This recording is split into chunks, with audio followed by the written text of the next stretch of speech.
Assalamualaikum warahmatullahi wabarakatuh. Perkenalkan, saya Sekar Arum Ayu Kartika, NIM 200506344020. Pada video ini saya akan menjelaskan materi penguasaan pengetahuan tentang konsumen sebagai pemakai barang dan jasa mata kuliah pendidikan konsumen. Nah, yang akan dibahas pada video kali ini yang pertama menjelaskan sifat-sifat konsumen, dan yang kedua yaitu menjelaskan perbedaan sifat pembeli wanita dan pria. Nah, sebelum saya memaparkan tentang kedua pembahasan tersebut, saya akan menjelaskan arti dari konsumen dan tujuan kegiatan pemasaran. Konsumen sendiri adalah setiap orang yang menggunakan barang atau jasa yang tersedia dalam masyarakat untuk memenuhi kebutuhannya. Sedangkan tujuan kegiatan pemasaran adalah untuk mempengaruhi konsumen agar bersedia membeli barang dan jasa yang dihasilkan pada saat mereka membutuhkan. Dengan memahami konsumen akan menuntun penjual untuk membuat strategi pemasaran yang tepat dan efisien. Pada pembahasan yang pertama, sifat dari perilaku konsumen. Yang pertama yaitu consumer behavior is dynamic. Perilaku konsumen dikatakan dinamis karena proses berpikir, merasakan, dan aksi dari setiap konsumen selalu berubah secara konstan, sehingga pengembangan strategi pemasaran menjadi menantang. Suatu strategi dapat dikatakan berhasil pada suatu saat dan tempat tertentu, tapi gagal pada saat dan tempat yang lain. Oleh karena itu, dalam menjalankan usaha, diperlukan sebuah inovasi secara berkala untuk dapat mendatangkan konsumen. Nah, yang kedua yaitu consumer behavior involves interaction. Dalam perilaku konsumen terdapat interaksi antara pemikiran, perasaan, dan tindakan manusia, serta lingkungan.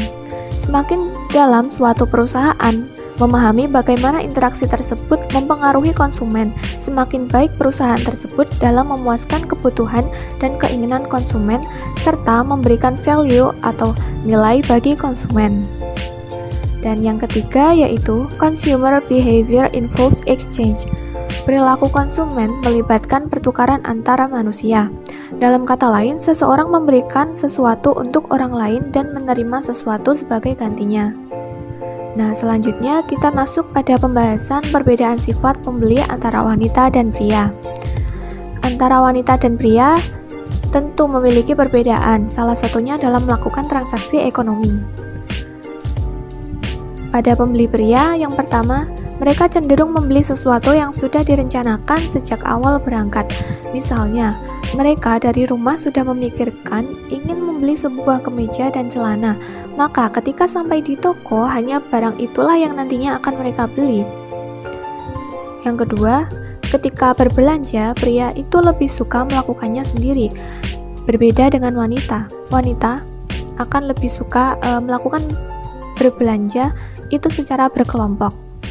Kemudian pria lebih mudah terpengaruh oleh tawaran penjual dan argumentasi yang objektif. Namun, pria cenderung kurang berminat untuk melakukan tawar-menawar. Mereka akan langsung melakukan transaksi dengan harga yang sudah ditentukan oleh penjual. Kalaupun menawar, hanya berbeda sedikit dengan harga semula. Nah, selanjutnya, waktu belanja yang dilakukan oleh seorang pria itu sangat singkat karena sering terburu-buru dalam mengambil keputusan untuk membeli sesuatu. Hal ini disebabkan oleh kurangnya minat untuk melakukan pembelanjaan. Nah, selanjutnya pria menginginkan pelayanan yang cepat tanpa perlu banyak bicara, dan penjelasan mengenai suatu produk cukup terbatas hanya pada hal-hal yang mereka tanyakan saja. Sedangkan pembeli seorang wanita, mereka kurangnya pengendalian diri dalam berbelanja. Misalnya, dari rumah ia menginginkan untuk membeli sepatu, namun setelah tiba di toko, ia juga akan membeli barang lain yang dirasa menarik atau dibutuhkan. Selanjutnya, sebagai wanita, mereka bertugas mengatur keuangan keluarga dan dituntut untuk berlaku hemat. Hal ini menentukan apakah ia membeli suatu produk atau tidak. Kemudian, wanita itu cenderung sering melakukan tawar-menawar harga. Tidak mudah terkena bujuk rayu penjual. Mereka akan mempertimbangkan secara matang seluk-beluk sebuah produk sebelum ia memutuskan untuk membeli. Kemudian, wanita memiliki banyak waktu untuk berbelanja. Karena kegiatan belanja merupakan seperti sebuah kesenangan bagi mereka. Wanita juga cenderung tertarik dengan event diskon dan obral. Mereka juga suka mengikuti tren yang sedang berkembang. Selanjutnya, wanita lebih tertarik terhadap warna dan bentuk dari suatu produk, bukan pada fungsi dan kegunaannya. Kemudian, di sini ada tipe pembeli berdasarkan sifatnya.